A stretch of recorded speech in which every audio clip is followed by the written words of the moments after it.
దీనికి సంబంధించినటువంటి పూర్తి వివరాలతోటి ఈ కుంభకోణాన్ని బయటపెట్టడం, దీని ద్వారా ప్రభుత్వం ఉలిక్కిపడి మరి ఈ విషయం పైన గతంలో నిర్వహించినటువంటి నైనీ టెండర్ను వెంటనే రద్దు చేయడం, దాంతో సింగరేణిలో జరిగినటువంటి అనేక బొగ్గు బ్లాకులపైన కూడా ఇదే విధానం కొనసాగింది అనేటువంటి విషయం పైన ఈరోజు చర్చ జరుగుతూ ఉంది.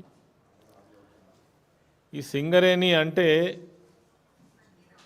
ఒక బొగ్గు బ్లాకులకు సంబంధించినటువంటి విషయం కాదు, కొన్ని వేల కుటుంబాలకు సంబంధించినటువంటి అనేక జిల్లాలలో విస్తరించి ఉన్నటువంటి తెలంగాణ రాష్ట్రానికి ఒక ఆర్థిక వనరుగా అనేక సంవత్సరాల నుంచి ఒక పెద్ద సంస్థగా ఉన్నటువంటి కంపెనీ సింగరేణి కంపెనీ.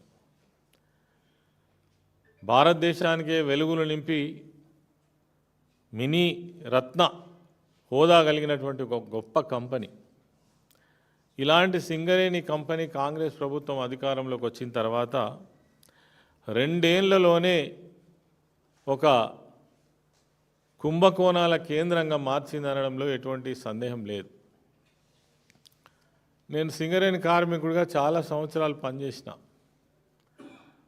నేను పనిచేసిన నాడు 1,21,000 మంది వర్కర్స్ పనిచేసేది. ప్రత్యక్షంగా పరోక్షంగా లక్షలాది మందికి జీవితాన్ని ఇచ్చినటువంటి సంస్థ సింగరేణి సంస్థ. ఆ ప్రాంతం నుంచే ఎదిగినటువంటి నాయకుని నేను. ఇలా సంస్థకు జరుగుతున్నటువంటి పరిస్థితి చూస్తుంటే ఒక ఆవేదనతోటి ఈ విషయాలను మీ ముందుంచడం జరుగుతూ ఉంది. సింగరేణి సంస్థలో పనిచేసే కార్మికులు అంటేనే చాలా కష్టంతో కూడుకొని పనిచేసేటువంటి కార్మికులు. వాళ్ళు ఆ కష్టంతో పనిచేస్తారు కాబట్టే సింగరేణి కంపెనీకి అనేక విధాలుగా లాభాలు రావటం, అదేవిధంగా వాళ్ళ కొత్త జీతభత్యాలు కూడా ఎక్కువ ఉండటం అనేటువంటిది మనం చూస్తుంటాం. అలాంటి కంపెనీని ఈరోజు రేవంత్ రెడ్డి ప్రభుత్వం మరి స్కామ్లకు తెరలేపి ఈ సంస్థను నిర్వీర్యం చేసేటువంటి ప్రయత్నం చేయడం చాలా దురదృష్టకరం. 1 కాదు 2 కాదు, ఈ జరిగినటువంటి సిల్సిలా చూస్తుంటే 6,000 కోట్లకు సంబంధించినటువంటి కుంభకోణం జరిగినట్టుగా మరి మనకు ఈ విషయాలను బట్టి చూస్తే తెలుస్తూ ఉన్నది. స్వయాన రేవంత్ రెడ్డి బావమరిది సృజన్ రెడ్డిని ప్రసన్నం చేసుకోవడం కోసం మరి ఈ కుంభకోణానికి తెరలేపడం జరిగింది. అదేవిధంగా తిరిగి ఒక్కసారి వెనక్కి చూసినట్టయితే కేసీఆర్ గారు సింగరేణి సంస్థ ఆ రోజు ముఖ్యమంత్రిగా ఉన్న సమయంలో సింగరేణి సంస్థను తీర్చిదిద్ది అటు కార్మికులకు కావచ్చు, కార్మికుల సంక్షేమం కావచ్చు, సంస్థ యొక్క మనుగడ కావచ్చు, ఆర్థిక లాభాలు కావచ్చు, ఇవన్నీ కూడా గొప్పగా సాధించి సంస్థను సంరక్షించాలనేటువంటి ఉద్దేశంతో ఆనాడు చేసినటువంటి ప్రయత్నం ద్వారానే వేలాది కోట్ల లాభాలు గడించినటువంటి సంస్థ మరి ఈ సంస్థను ఈరోజు నిర్వీర్యం చేసే పరిస్థితి కనబడతా ఉంది.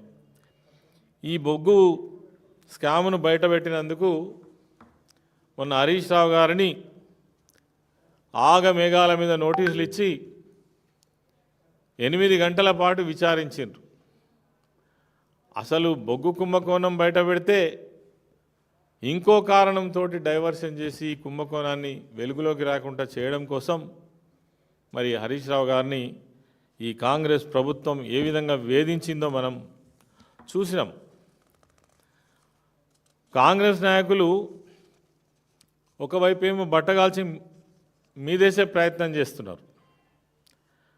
కుంభకోణం జరిగింది అని హరీష్ రావు గారు వారు మాట్లాడిన తర్వాత అనేక మంది నాయకులు దీనిపైన మరి అనేక విషయాలు మాట్లాడుతున్నప్పుడు కాంగ్రెస్ ప్రభుత్వంలో ఉన్నటువంటి ఏ ఒక్క నాయకుడు కూడా ఈ కుంభకోణం జరిగిందా లేదా, జరగకపోతే ఎట్లా జరగలే, జరిగితే ఏం జరిగింది, ఎవ్వరు కూడా వివరణ ఇచ్చేటువంటి ప్రయత్నం చేయలేదు.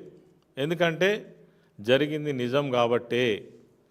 చెప్పే ధైర్యం లేదు కాబట్టే, డిఫెండ్ చేసుకునేటువంటి ఆధారాలు లేవు కాబట్టే మాట్లాడే ప్రయత్నం చేస్తలేరు. ఇది ఇట్లుంటే సింగరేణి సంస్థ 51% తెలంగాణ వాటా, 49% కేంద్ర ప్రభుత్వం యొక్క వాటా. ఇంత పెద్ద స్కామ్ జరిగిందని మరి రాష్ట్రమంతా గగ్గోలు పెడతా ఉంటే, మన ప్రాంతం నుంచి ఎన్నికైనటువంటి కేంద్రంలో ప్రాతినిధ్యం వహిస్తున్నటువంటి మంత్రులుగా బాధ్యత వహిస్తున్నటువంటి, మరి ముఖ్యంగా కోల్ మినిస్ట్రీలో మంత్రిగా ఉన్నటువంటి కిషన్ రెడ్డి గారు కావచ్చు, తర్వాత కేంద్ర మంత్రిగా ఉన్నటువంటి బండి సంజయ్ కావచ్చు, మరి దీనిపైన కేవలం స్పందన కూడా లేదు. కానీ మొక్కుబడిగా ఎన్నడూ లేనటువంటి ఈ విధంగా ఢిల్లీలో ఈ బొగ్గు మంత్రిత్వ శాఖకు సంబంధించినటువంటి విషయంలో హుటాహుటిన ఒక మీటింగ్ ఏర్పాటు చేసి మరి దానిపైన ఒక హడావుడి చేసిండ్రు. మేము అనుకున్నాం, అరే ఏదైతే బీఆర్ఎస్ పార్టీ డిమాండ్ చేస్తుందో, సింగరేణి ప్రాంతానికి సంబంధించినటువంటి కార్మిక సంఘాలు డిమాండ్ చేస్తున్నాయో, సిబిఐ విచారణ జరిపించాలి, ఈ కుంభకోణంలో ఉన్నటువంటి విషయాలు బయటికి రావాలని ఏవైతే కోరుకుంటున్నామో వాటిపైన నిజంగానే కిషన్ రెడ్డి గారు మంత్రి గారు ఒక అనౌన్స్మెంట్ చేస్తారు, సిబిఐ చేత విచారణ జరిపిస్తాము అనేటువంటి అనౌన్స్మెంట్ వస్తుందని మేము భావించినాం. కానీ అందుకు భిన్నంగా ఏ రకమైనటువంటి ఆదేశాలు రాకపోగా తర్వాత కాంగ్రెస్కు బీజేపీ ప్రభుత్వానికి ఉన్నటువంటి బంధం మాత్రం బయటపడుతున్నట్టుగా కనబడుతున్నది. ఆయన ఏమంటుండు కేంద్ర మంత్రి కిషన్ రెడ్డి గారు, రాష్ట్ర ప్రభుత్వం కోరితే సిబిఐ విచారణ చేస్తామని అంటున్నాడు. దీన్ని ఏమంటారు? బాధ్యత నుంచి తప్పించుకొని వదిలిపెట్టడం తప్ప ఇంకొకటి కాదు. రాష్ట్రం కోరితే సిబిఐ విచారణ అంటున్నారు. గతంలో చాలా సందర్భాలలో కేంద్ర ప్రభుత్వ రంగ సంస్థలలో ఎక్కడైనా ఇటువంటి అవినీతి ఆరోపణలు వచ్చినప్పుడు సుమోటోగా కేసు నమోదు చేసి విచారణ జరిపి నిజంగానే కుంభకోణాలు జరిగితే చర్యలు తీసుకున్నటువంటి సందర్భాలు ఎన్నో ఉన్నాయి. మరి వాటన్నీ కూడా ఏవి వీళ్ళకి కనబడినట్టుగా దోషులే విచారణ కోరుకుంటారా ఎక్కడైనా? ఇది ఒక విచిత్రమైనటువంటి పరిస్థితి కనబడుతూ ఉంది. ఈ స్కామ్లో ఆరోపణలు ఎదుర్కొంటున్నది కాంగ్రెస్ ప్రభుత్వం. స్వయాన ముఖ్యమంత్రి బామ్మర్దికి టెండర్లు కట్టబెట్టాడనేటువంటి ఆరోపణలు ఉన్నప్పుడు ఆయనే స్వయంగా నా మీద సిబిఐ ఎంక్వైరీ వేయండి అని కోరుతారు ఎవరన్నా? ఒక ఉదాహరణ ఏంటంటే, పట్టపగలు దోపిడీ చేసిన దొంగ పోలీస్ స్టేషన్కి పోయి నా మీద కేసు పెట్టండి అని అడిగినట్టు ఉన్నది. మరి ఇది కేంద్ర మంత్రి ఈ మాత్రం తెలియకుండా ఉన్నాడా? లేక రేవంత్ రెడ్డితో ఉన్నటువంటి ఏమన్నా చీకటి ఒప్పందాలా? ఎందుకు సంశయం చేస్తున్నారు? తెలంగాణలో కాంగ్రెస్ అవినీతి బీజేపీ ఎందుకు సమర్థిస్తుందో అర్థం కావడం లేదు. అదేవిధంగా వీళ్ళు అనుకున్నటువంటి కంపెనీలకు టెండర్ కట్టబెట్టాలంటే ఏదో రకమైనటువంటి నిబంధన పెట్టాలి. అదేంటి? సింగరేణిలో కావచ్చు, కోల్ ఇండియాలో అనేక బొగ్గు సంస్థలలో కావచ్చు, ఎక్కడ లేనటువంటిది సైట్ విజిట్ అనేటువంటి నిబంధన తెచ్చిండ్రు. ఎందుకోసం తెచ్చిండ్రు ఇది? ఖచ్చితంగా వాళ్ళకు సంబంధించినటువంటి కంపెనీలకు ఈ యొక్క బొగ్గు బ్లాక్లకు సంబంధించినటువంటి టెండర్లను కట్టబెట్టడం కోసమే తీసుకురావడం జరిగింది. మరి ఇది కేవలం ముఖ్యమంత్రి బావమరిది లాభపడాలనే ఉద్దేశంతో నిబంధనలను మార్చడం జరిగింది అనేటువంటిది నిజం. అందుకే ఈ నిబంధనలు తీసుకురావడం జరిగింది. అదేవిధంగా కేసీఆర్ గారి పాలనలో ఇదే విధంగా టెండర్ ప్రక్రియ జరిగింది. అంతకుముందు కూడా జరిగింది. చాలా పారదర్శకంగా ఆన్లైన్ టెండర్లో ఎవరికి ఎలిజిబిలిటీ ఉంటే వాళ్ళు పార్టిసిపేట్ చేసి మరి ఆ కాంపిటీషన్లో బిడ్ వేయడం వల్ల చాలాసార్లు 10 నుంచి 20% మైనస్లో టెండర్లు పొందినటువంటి పరిస్థితులు గతంలో ఉండే. కానీ ఇప్పుడు వీళ్ళు అధికారంలోకి వచ్చిన తర్వాత ఖచ్చితంగా మీరు టెండర్లన్నీ కూడా ఒకసారి చూసినట్టయితే తెలుస్తుంది. 10% ఎక్కువ ధరకు టెండర్లు కట్టబెట్టినట్టుగా తెలుస్తున్నది. ఇక ఇది కుంభకోణం కాకపోతే ఏమంటారు కిషన్ రెడ్డి గారు, ఒక్కసారి చెప్పండి. ఇక మరి దీని మీద మీరు దృష్టి పెట్టకపోతే ఎప్పుడు దృష్టి పెడతారు? దేని మీద దృష్టి పెడతారు? స్వయాన మీరు ఒక కోల్ మినిస్ట్రీలో ప్రధాన బాధ్యులుగా మంత్రిగా ఉన్నారు. మరి ఈ కాంగ్రెస్ ప్రభుత్వం సైట్ విజిట్ విధానం తప్పనిసరి చేసి అవినీతికి బాటలు వేసిన మాట నిజమని మీరే ఒకవైపు మొన్న పత్రికల సమావేశంలో చెప్పినారు. అంటే అవినీతి జరిగిందని మీరు చెప్పారు కదా, మరి చెప్పినప్పుడు దీని మీద విచారణ ఎందుకు జరపట్లేదు? అదేవిధంగా మంత్రుల మధ్య వాటాల పంపిణీతోనే ఈ వివాదాలు బయటకు వచ్చినాయి కాబట్టి ఈ వాటాల సంగతి ఏందో తేల్చాలని మీరే అన్నారు కదా, మరి ఎందుకు సంశయం చేస్తున్నారు? ఎందుకు విచారణ చేపట్టడానికి వెనక ముందు చేస్తున్నారు? ఒకరు చెప్పాలన్నా, మీకు ఒకరు మాట్లాడాలన్నా, ఒకరు లేఖలు రాయాలన్నా మీ బాధ్యత కాదా ఇది అని మేము అడుగుతా ఉన్నాం. అవినీతి చేసిందేమో కాంగ్రెస్ ప్రభుత్వము, ఈ టెండర్ విధానానికి కొత్త నిబంధనలను తీసుకొచ్చి వాళ్ళ ఆనువులకు ఈ టెండర్లు కట్టబెట్టింది. దీని మీద చర్చ జరుగుతుంటే మరి కేంద్ర మంత్రిగా ఉన్నటువంటి కిషన్ రెడ్డి గారు ఏమంటారంటే కేసీఆర్ గారి హయాంలోనే ఈ తప్పులు జరిగినాయి అని మాట్లాడుతున్నారు. అంటే అర్థమైంది, మీరు ఎవరిని సమర్థిస్తున్నారు? ఒదికేమో ఇంత పెద్ద కుంభకోణం జరిగిందని మొర్రో అని మొత్తుకుంటుంటే మీరు కేసీఆర్ గారి విషయం ఇక్కడికి ఎందుకు రావాల్సి వచ్చింది? నిజంగానే కేసీఆర్ గారి హయాంలో ఒకవేళ ఇటువంటి తప్పులే జరిగి ఉంటే మీరే కదా 10 సంవత్సరాల నుంచి అధికారంలో ఉన్నది, మరి ఎందుకు ఎఫ్ఐఆర్ ఒక్కటైనా ఫైల్ కాలేదు? ఎందుకు సిబిఐ కేసులు కాలేదు?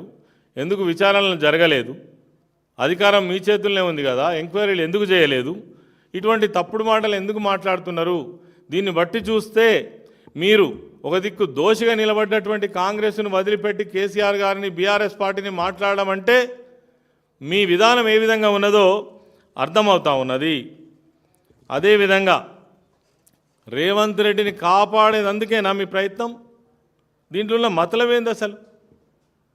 ఏం కారణం? జాతీయ స్థాయిలో చూస్తే మీరు బద్ధ శత్రువులు, తెలంగాణకు వచ్చే వరకు మీరు చీకటి మిత్రులు. అందుకే కదా మీ ఆరాటం ఇదంతా.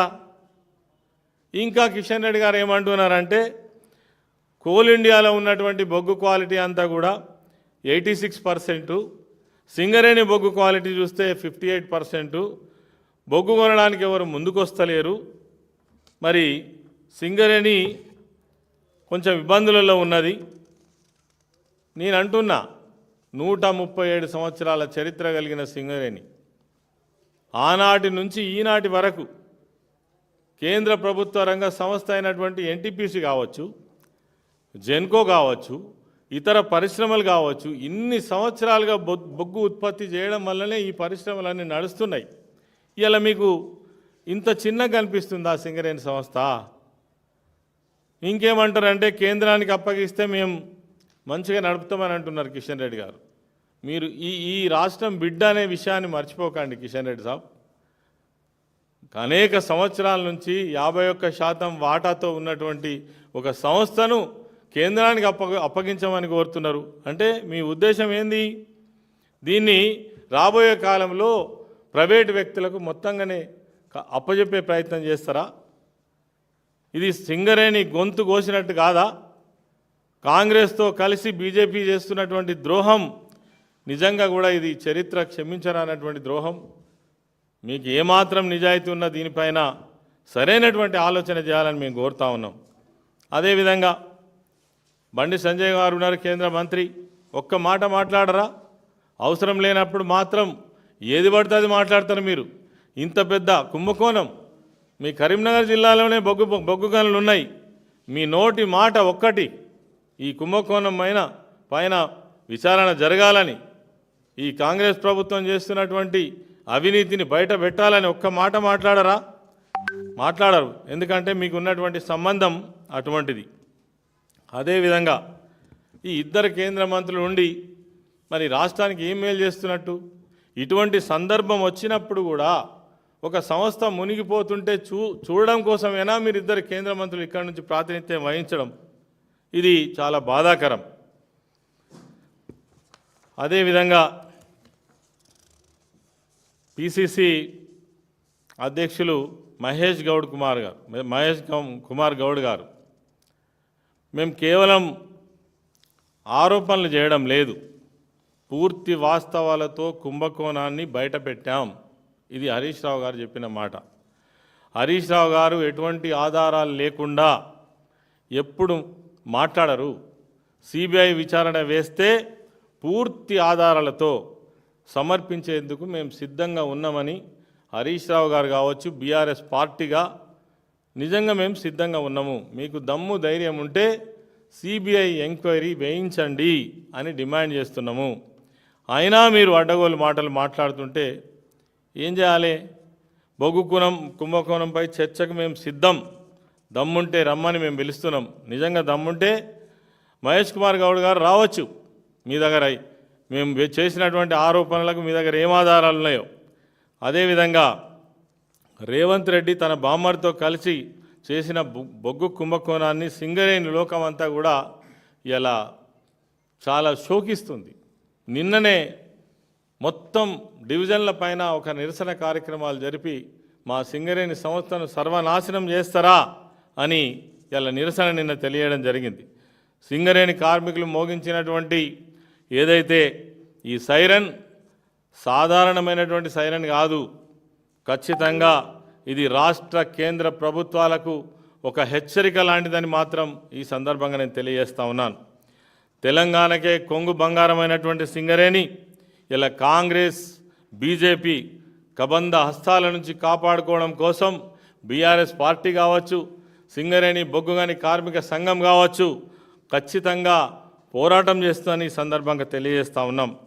సింగరేణి టెండర్ల కుంభకోణంపై తక్షణమే విచారణ జరిపించి అవినీతికి పాల్పడ్డవారు ఎంత పెద్దవాళ్ళైనా ఎంత గొప్పవాళ్ళైనా వాళ్ళ మీద కఠినమైన చర్యలు తీసుకునే విధంగా మరి ఎంక్వైరీ జరగాలని కూడా మేము డిమాండ్ చేస్తూ ఉన్నాం.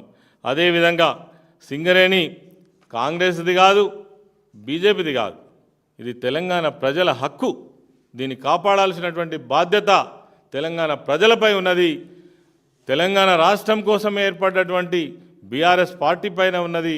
తెలంగాణలో ఉన్నటువంటి బొగ్గు పరిశ్రమలో ప్రాతినిధ్యం వహిస్తున్న మరి తెలంగాణ బొగ్గుగని కార్మిక సంఘం పైన ఉన్నదని ఈ సందర్భంగా నేను మనవి చేస్తున్నాను.